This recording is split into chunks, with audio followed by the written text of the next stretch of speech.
The air was crisp and chilly, and Rose Witchling was in the pantry gathering snacks for the Imbolc supper. Mama said that the goods stored from summer had started to spoil, and forageable foods were now scarce.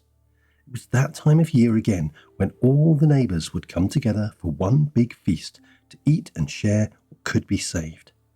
Just as Rose Witchling had filled her pockets with the apples ready to carry into the kitchen, her big sister came in. "Mama has asked me to find something to decorate the table ready for the guests," said Lily Witchling, "but I couldn't spot anything. Could we swap jobs, please? You're better at finding things." "No problem," came the reply, and Rose Witchling carefully dropped the apples into her big sister's arms, put her walking boots on, and went out into the woods. She decided to search for flowers near Fungus Forest, although Mama had said many times that it wasn't a good idea to walk through there because there were creatures that would play tricks on you. Rose Witchling planned to be careful. She spotted a perfect ring of mushrooms, and inside it a small bunch of white flowers had sprouted, the first snowdrops of the coming spring. They would be perfect for decorating the feast table. Rose Witchling hopped into the circle and began to pick the flowers when she heard a little voice behind her. "In the circle you have strayed. A penalty must now be paid." Rose Witchling looked around her. "Who's there?" "We're the keepers of this wood. Welcome to our neighbourhood," said another. "Snowdrops to the Fae belong. Stealing them is very wrong," came yet another. Suddenly, lots of little faces appeared from behind the mushrooms. "Oh, I'm very sorry," replied Rose Witchling. "I didn't realise these flowers were yours. May I take a handful, please?" "2 penalties must still be paid. The Fae are open to a trade," came the response. "What would you like to trade?" she asked. "For your freedom, sing a song, so that we may dance along," they answered.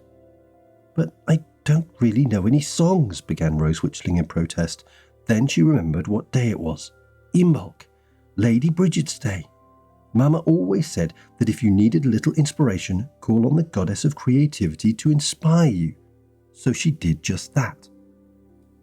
"Stay a little longer," said the children to the snowdrop. "Stay a little longer by the old oak tree. She said I must be going, be it raining, hailing, snowing. The new shoots now are growing, and the goddess calls to me." The Fae danced gleefully together all around her as she sang, so she kept going. "Stay a little longer," said the children to the snowdrop. "Stay a little longer and keep us company. She said I'll come back one day when the winter touches springtime. Until she brings us such time, the goddess calls to me."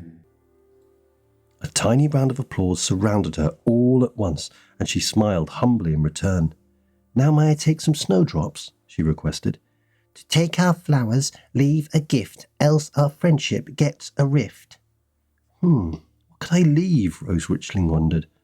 She checked her pockets, just in case, and realised that there was one single apple that she'd missed when she was handing over the pantry stash to Lily Witchling. What luck! "Here you go," she said to the little fairies. When she saw the Fae's excitement, Rose Witchling felt a bit sad. She would have enough food in the coming weeks until spring, and they had very little. That hardly seemed fair. "We're having a feast this evening," she said. "Everyone will be sharing food with everyone else.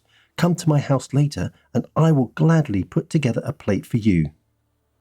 "The circle you're now free to leave. Keep this friendship that we weave," said a pixie in response. "Take some flowers with our thanks, and we promise no more pranks," said another. Rose Witchling thanked them and returned home, flowers in hand.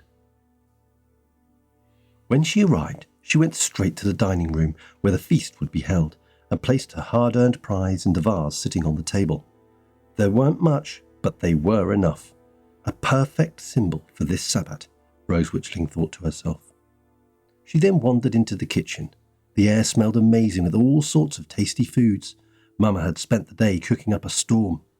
Careful not to disturb all Mama's hard work, Rose Witchling picked up an empty plate and filled it with food. She took it straight to the living room window and set it down. "Enjoy, little Fae. Thank you for the flowers," she called into the air. She returned to the kitchen, where her big sister and Mama were bringing the last of the platters out of the pantry. "Where have you been, my love?" asked Mama with a smile. "We missed you." "I managed to find some flowers to decorate the dining room ready for supper," Rose Witchling beamed. "Good job, little sister," said Lily Witchling, kissing her on the forehead. "I knew you were the right person for the job."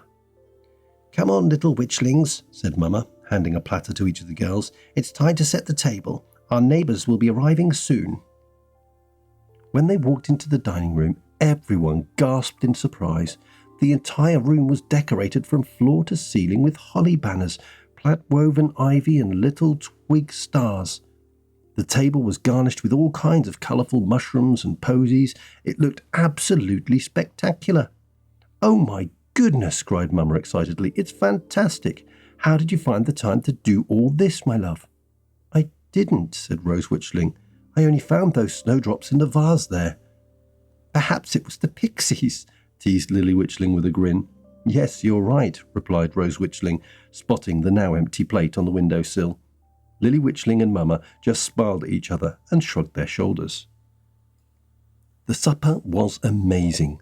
There was lots of laughter, lots of friends, really good food, and a roaring fire. Rose Witchling received much praise from the neighbours over her decorating, which, even though nobody believed her, she insisted it was the Fae. As the evening wound down, she hopped down from her seat, went to the open window where the empty plate sat, and looked out into the night sky. "Blessed Imbolc," she whispered.